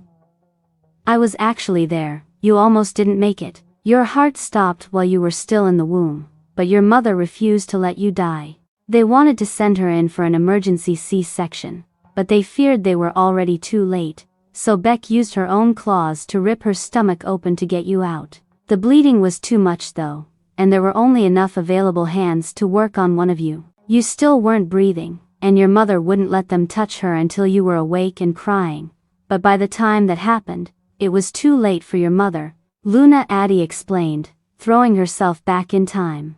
She was deep in thought. I wanted to see what happened. I wanted to see my mother, but I knew I was too weak to try it. It would have to be another time when I was sure I was strong enough for whatever it was. She sighed and touched my back gently. I flinched out of habit from the scars I received there from Evelyn. Luna Addie either didn't notice or didn't acknowledge it as she let her hand fall to her side. Dinner will be ready in half an hour, she said before she left the room, closing the door behind her. I sat on the bed before enveloping myself in Liam's blanket and laying down. I wanted to cry and smile at the same time. His smell was comforting, but it wasn't mine to take comfort in. I sighed and closed my eyes. Maybe if I just slept here, I wouldn't have to sit through what was sure to be the most awkward dinner of my life. I could already see me having to explain my lie as to why I don't eat meat to Liam's entire family. I relaxed and drifted off into a light sleep. Suddenly I was in the forest. Liam's wolf trotted to the end of the tree line just as Sophia turned to continue her pacing in a field. She was wearing the same clothes as the ones she came to see me in. The vision was of today. It could have been right this moment even. She was furious, but her face just held a pout. Liam shifted back and threw his basketball shorts on. What are you doing here? He asked. It took Sophia by surprise. Hell, it even took Liam by surprise. Sophia had dropped in whenever she wanted all the time and he'd always welcomed her, but not so much this time. Bella wanted me to come over, she lied. Liam rolled his eyes with a sigh. Of course she did, he muttered. Your mom told me to leave. And that new girl is stalking you or something. I caught her in your room. And she was even wearing your clothes, Sophia said as she crossed her arms. Liam was just happy to hear that I accepted his clothes. Sophia didn't like the satisfied look on his face at all. Sophia, don't play dumb. I know that you know exactly who she is to me, Liam warned her. I'm your mate, as far as anyone else is concerned, she whined. He glared slightly in annoyance. I know, and that's the way it'll stay for now, but you have to leave Danny alone. I mean it. No petty games or trying to embarrass her. The more you do, the more my wolf wants to get rid of you. Permanently. I'll still protect her above you, it's instinct. Don't forget that, he explained. They took a breath and calmed down a bit. So what do we do now? She asked. Nothing, he said as he pulled a nearby shirt over his head. No one knows who she is, and we'll keep it that way, he answered. Sophia was satisfied with his answer and hoped his attitude towards the situation stuck. She wanted nothing more than to be the next Luna. Your mom knows, Sophia countered. When I left, your mom was consoling her. She said it couldn't be easy for her. I didn't even know she heard that much. She could have been talking about anything, Sophia. I'm not about to jump to conclusions, Liam said as he began walking back towards the house slowly while holding Sophia's hand. She knows, Liam. And if you want to keep us a thing, you need to stop being so nice to that girl. The more you ignore her, the easier it'll be, Sophia advised. He leaned over and captured her lips with his in a kiss. My heart ached at the sight. I just had to make sure she was okay. I couldn't just leave her on the ground in the cold, he countered. She stood in front of him and trailed a finger down the front of his shirt, seductively as she bit her lip through her smirk. Well, if you want, after she leaves tonight, I'll let you take care of me all you want. And I can take care of you, too, she said seductively. The thought of sex with Liam was heavy on her mind from experience. My heart squeezed tighter at that. I don't know why I expected him to be a virgin, but for some reason, I did. It made me want to stay the night just to spite her. He would feel too guilty to do anything with his mate in the house, and I knew it. Liam kissed her goodbye with the promise to text her later before he went into the house and straight to his room. The room was dim as the sun dropped to sleep for the day. He looked at my sleeping figure in conflict. He cared for the curled-up innocent girl on his bed, but he didn't know what to do about it. He loved Sophia, he was in love with Sophia, but I was his literal soulmate. The problem was, I was too new, too different, and too unfamiliar. I scared him a bit. He didn't know me, and I didn't know him. I was a werewolf who, at 17 years old, hadn't shifted yet. I was a wolf who didn't even know what she was until a few hours ago. I was the wolf with the moon-kissed eyes and an unexplainable gift of sight. I was the wolf with the mysterious past. I was the wolf who was his mate. He leaned over and kissed my forehead as he pushed a strand of hair away from my face. I looked troubled, even in my sleep. My eyes were still puffy, and my face was red and blotchy from crying. He felt bad and guilty.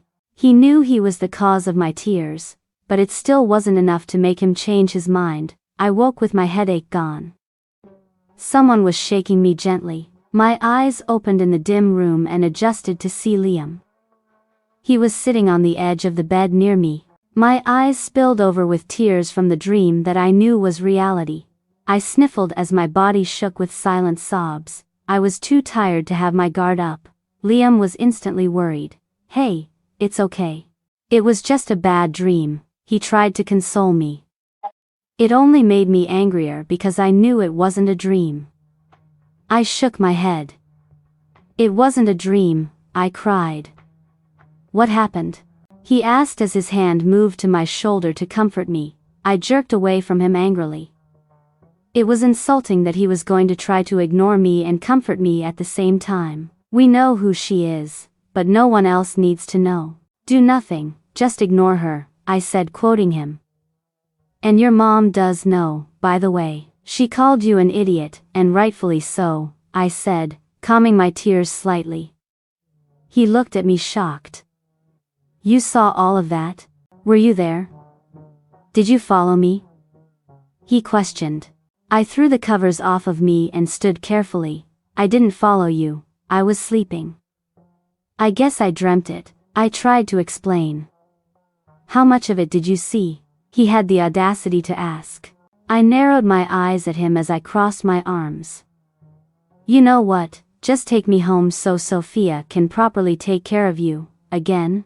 I ordered angrily. Dinner is literally in 5 minutes, he argued. Your plan to ignore me only works if I'm not around. Follow the plan, remember? I snapped at him. I couldn't help it, I was hurt. I wanted to claw Sophia's eyes out, and I didn't even have claws yet. You promised you would stay for dinner, he said stubbornly. Yeah, well, I don't make it a habit to stay where I'm not wanted, I countered. I sighed and ran a hand down my face. Forget it, I'll walk home if I have to, I said, more muttering to myself as I went to gather my things. Liam's hand touched my back. I flinched away from him so fast, you would have thought his hand was on fire. Don't touch me. I yelled at him as I spun to face him. There was fear written in my face. Liam took a beat before he took a step back. What happened to you? He asked softly. I hated that he saw right through my fear. I didn't want to answer that question. Saying that my evil stepmother tortured me was just too cliché, and I didn't want his pity. He didn't deserve to know anyway. He didn't deserve to know anything about me. What's all the yelling about? Luna Addie asked as she entered the room. She was now dressed in a peach blouse and a pair of black slacks, untouched by the cold. Her expression softened when she saw my face. What did you do, Liam? She asked accusingly. Why do you assume it's me? He asked with a hint of a whine. She only gave him a knowing look as her arms crossed over her chest. Well, for one, you're not the one who's hurt, but you are an idiot, she said. Had I not been so devastated, I might have laughed. You really do know, don't you? Sophia said you did, Liam muttered to himself. Hearing him say her name made me flinch as I cast my eyes down to look at my feet. Luna Addie growled at Liam. She should have backed off the second she knew. You should have broken ties with her the second you knew, Luna Addie said disapprovingly. You liked her, Liam said confused.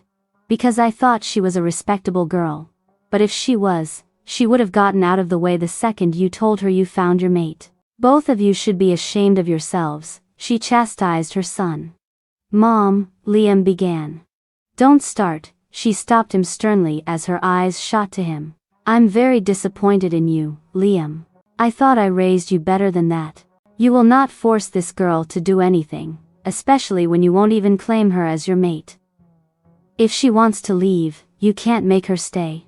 You don't have that right, she said diplomatically. It felt good to have someone stick up for me, but I couldn't help wishing that it would have come from Liam. I want to go home, I said to Luna Addie. I turned to Liam, but I couldn't look him in the eyes. I didn't want to get stuck in them again. And I want you to leave me alone. Out of sight, out of mind, right? I said flatly. I'll take you home, Luna Addie offered. I thanked her quietly before grabbing the bag and heading towards the door. Danny, Liam pleaded. I hesitated before I continued out and into the hallway with Luna Addie right beside me. She helped me down the stairs and led the way to their garage where 4 different cars Saturday. She chose an Escalade and unlocked the doors remotely. I got in and slammed the door behind me as the garage door went up. I was angry and upset, but I didn't want to seem rude to Luna Addie who was only trying to help. Sorry, I apologized for the door as I looked to her. She shook her head as she backed out of the driveway. The heat began blasting through the air vents. I'm the one who should be apologizing. My son is an idiot. I thought I taught him better than this, she said through clenched teeth. My advice? When he finally comes to his senses, make him work for it, she said, gritting her teeth even more. I think she was even more pissed off than I was. I readjusted in the seat as I watched the passing scenery from the window. The rest of the ride was quiet, but I could feel her apologies and sympathy hang in the air. Finally, We made it to the Wilders residence, my new home. I was hesitant to push the car door open, knowing I didn't have a jacket, and the cold only seemed to get worse when the sun set. I could feel the cold from the window.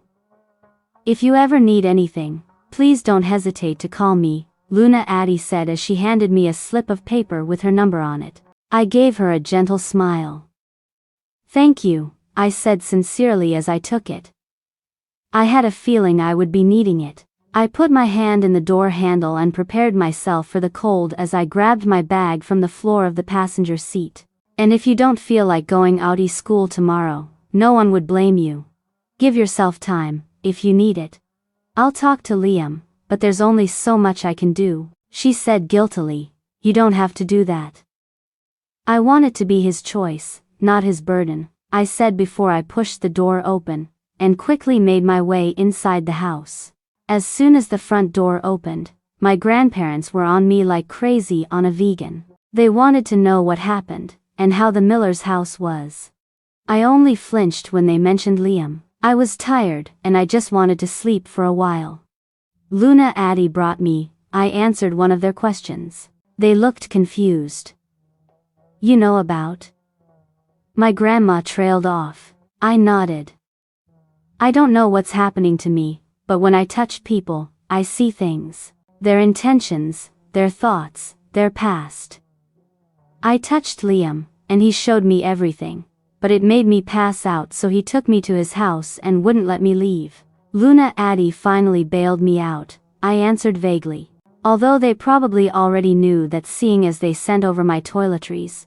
But that was all I was willing to give. "Liam, the alpha's son?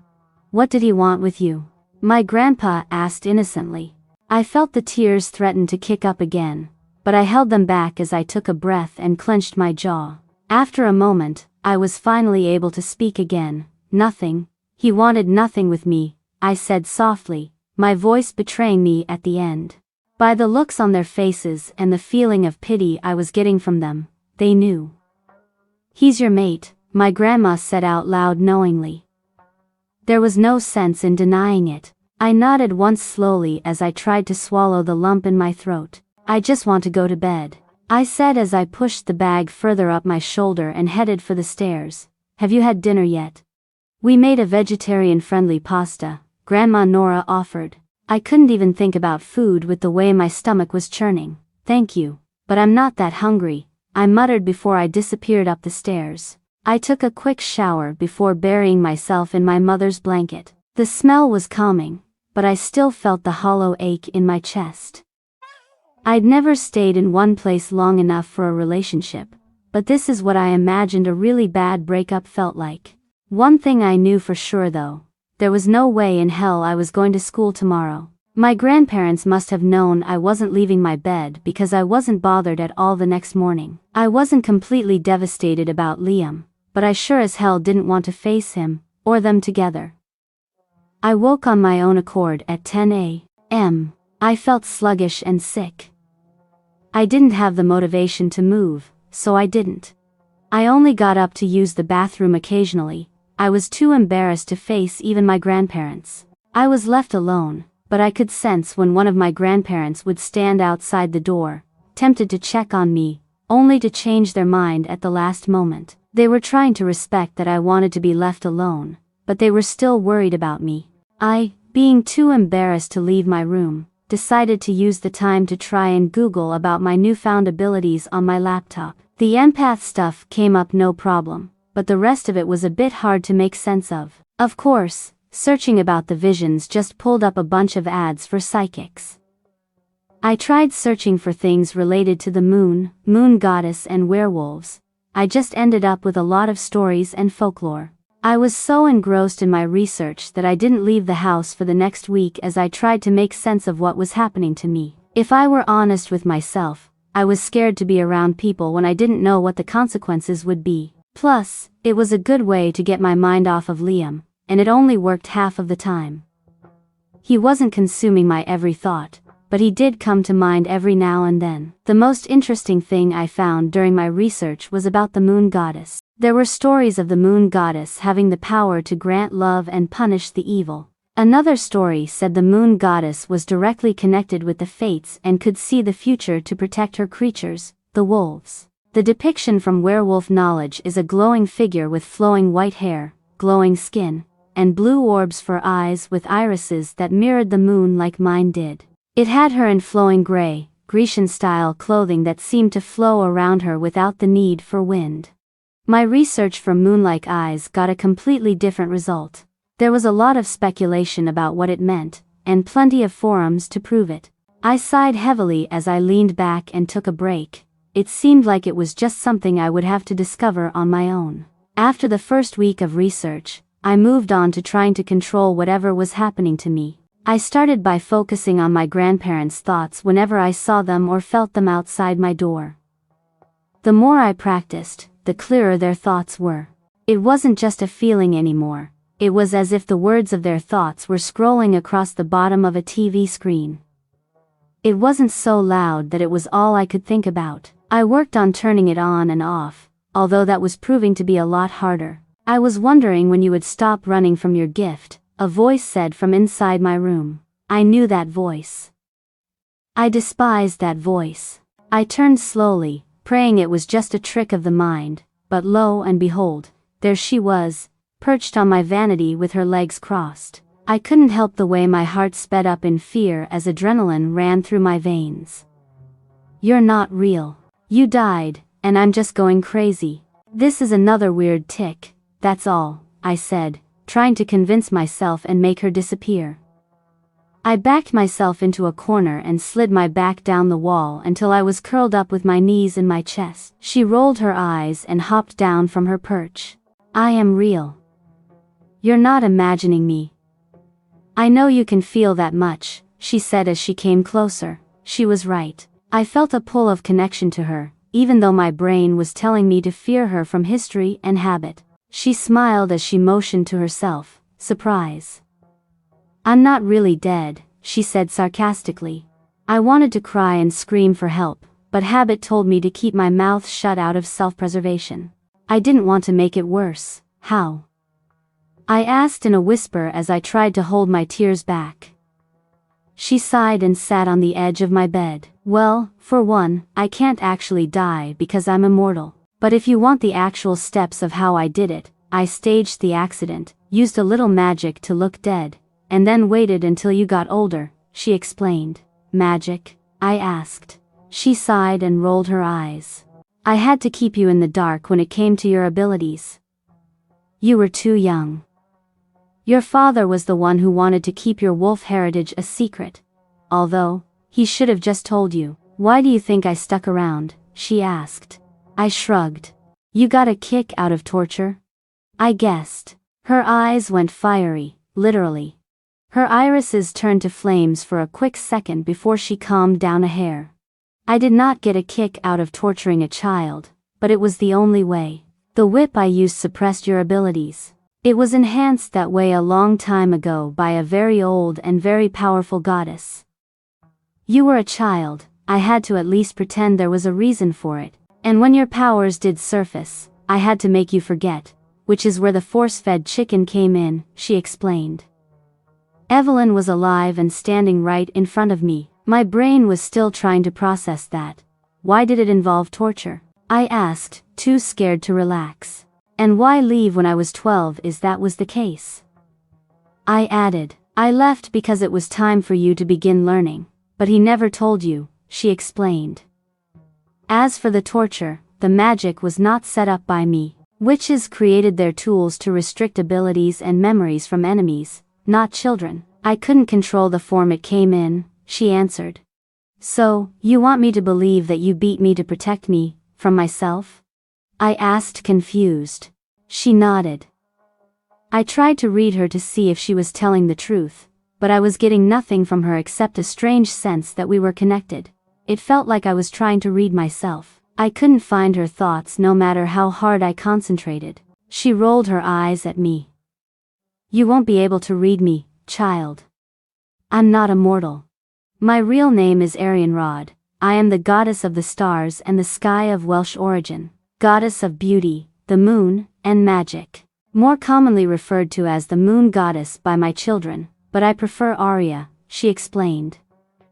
I stared at her, not quite sure how to feel or what to do.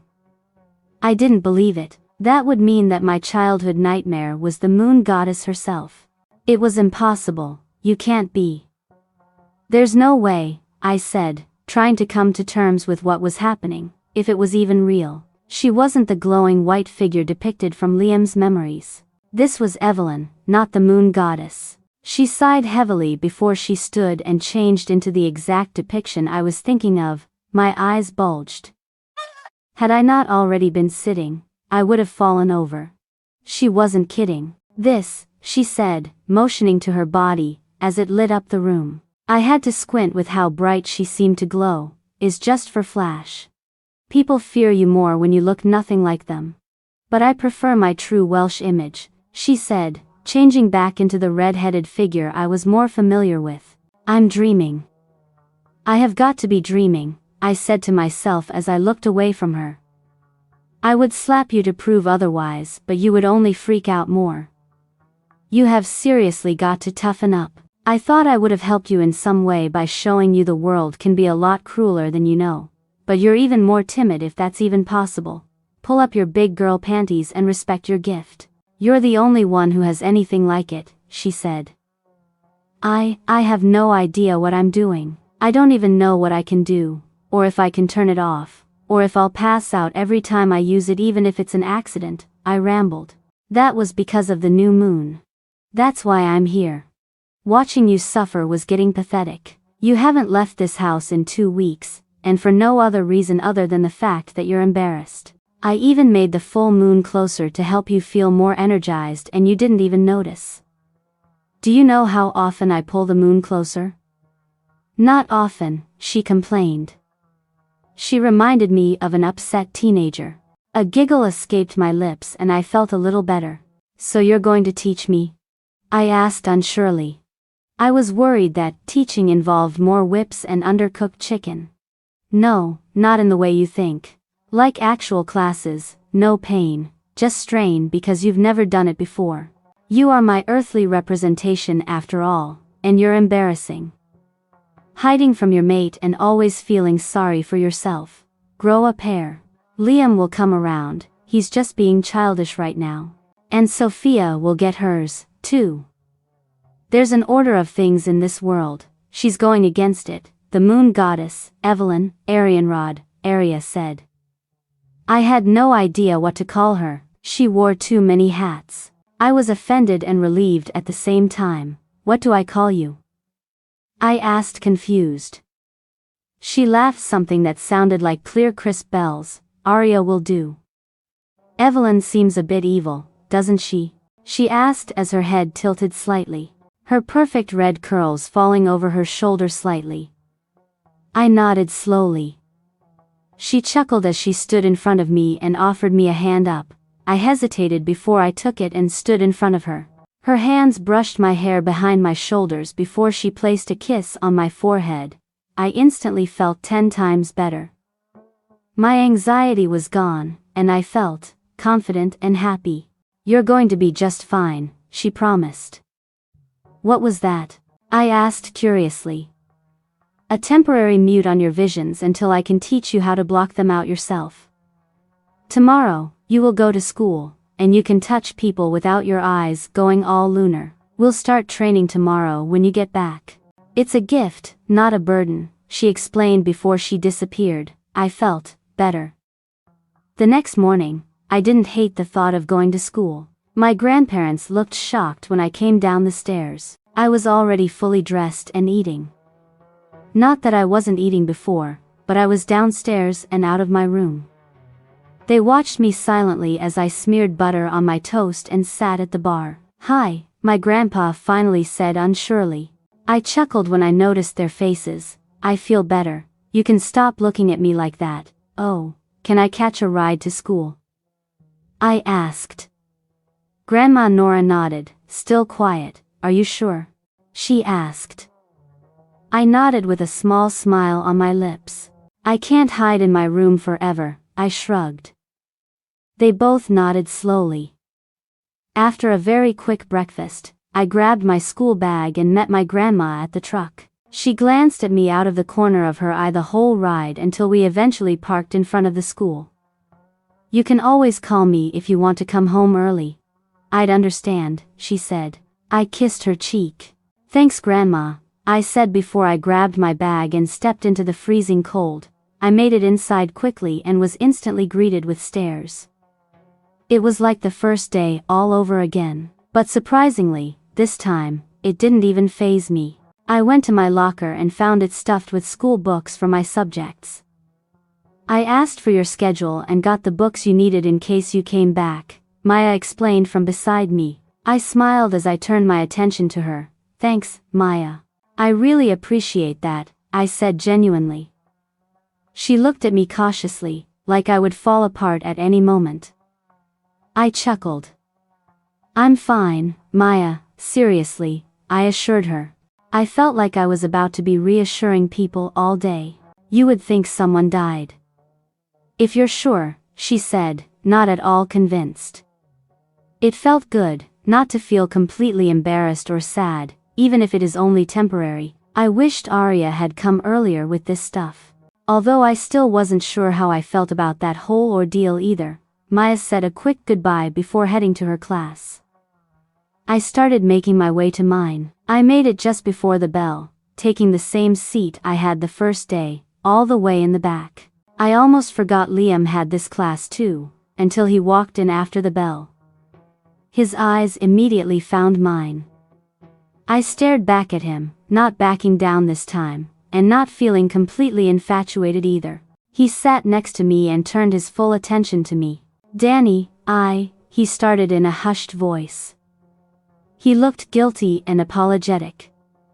If an apology is about to come out of your mouth, don't waste your breath. I can already hear the lingering, but I love her, making your apology empty," I hissed at him. He shut his mouth instantly and faced forward. "That's what I thought," I muttered before paying attention to my classes. The rest of my classes were pretty mundane until lunch. Like before, I walked through with Maya, having a lunch of meat-free spaghetti today. I sat at the same table as last time, knowing they would come eventually. When they did, Sophia was trying to pretend that nothing was wrong, but everyone else at the table looked at me curiously as if I would spontaneously combust at any moment. "Are you okay?" "What happened?" Caden asked genuinely. My eyes caught Liam's as I stared straight at him. "I was sick to my stomach," I said, knowing Liam would pick up on the double meaning before giving Caden a reassuring smile. "Must have been the flu or something," I shrugged it off. "Caden, I think you have a little something," Sophia said as she reached across the table and brushed imaginary dust off of his hand as an excuse to graze mine. I glared at her as I stood and leaned across the table at the same time. A small growl came from Liam's lips. "Here," I said, grasping her wrist in my hand. She looked at a loss for words, and Liam was simply shocked. "Last time I touched someone, I passed out." I glared straight at Sophia as I pulled her slightly closer. "This is what you were trying to do, right?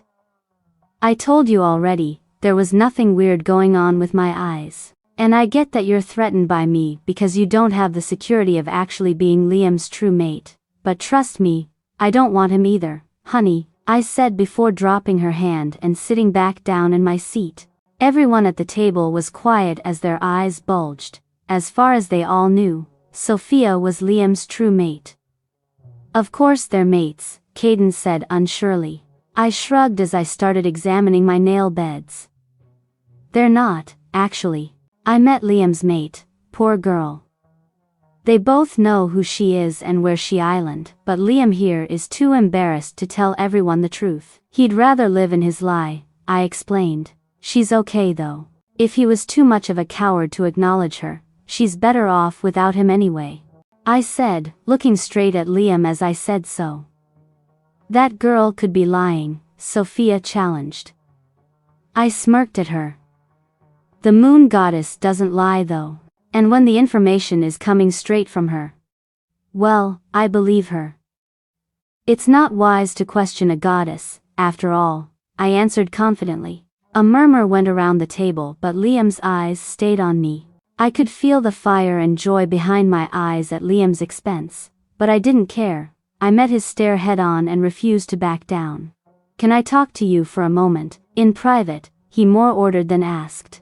I could feel the bass and authority in his voice, but it had no effect on me. "No, but you can go fuck yourself, or Sophia, your fake mate if that's what you prefer," I answered. Red crawled up his neck in anger and embarrassment as he growled at me in warning. "You will not speak to me like that," he ordered. I chuckled. "Oh really? What are you going to do about it?" "I will speak to you however I damn well please. You can't hurt me, you can't lock me away. You can't keep me hostage, and even if you tried, I would be gone in seconds. You have no idea what I'm capable of," I challenged him, feeling more powerful with every word. Now the whole cafeteria was shocked at the way I was speaking to Liam. "What are you doing, Danny?" he asked lowly. I quirked an eyebrow at him as I smirked back without answering. He would find out in due time. He wanted to play games, we could play games. The bell rang, and I calmly packed away my empty container before leaving the lunchroom with Maya on my heels. Everyone's eyes were on us as we made our way to our lockers. I was the new town crazy person, but I didn't really care at the moment. "Listen, I know you're new and all, but no one talks to Liam Miller like that. He's the future alpha, I know, and frankly, I don't care," I finished for her. "I've learned a lot in the last few weeks, and I don't care. I'm stronger than him, and his mom is on my side anyway," I said. "You've met Luna Addy?" she deadpanned. I chuckled, and nodded. "Like I said, a lot has happened in the last few weeks," I said as I opened my locker and grabbed my books. "Still, Sophia is going to do what? Spread petty rumors about me, bare her teeth. She's a brat who thinks she can have whatever she wants. Even if it's not hers," I said, glaring slightly into the space. "What happened to you?" Maya asked. I shrugged as I shut my locker. "I grew a pair," I said before walking off to my next class. More like I was given a pair of magical ones. By the time I got home, thanks to a ride from Maya, half of the confidence had worn off. I was still riding the high of the day's events. I knew that exposing Sophia wouldn't force Liam to acknowledge me, but whoever said you shouldn't take an eye for an eye, forgot to mention how great it felt.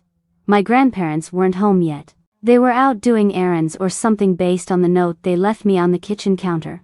I sighed and shrugged my jacket off before going to find something to snack on. "Looks like your return went well," Arya said as she appeared out of nowhere, sitting on the kitchen stool.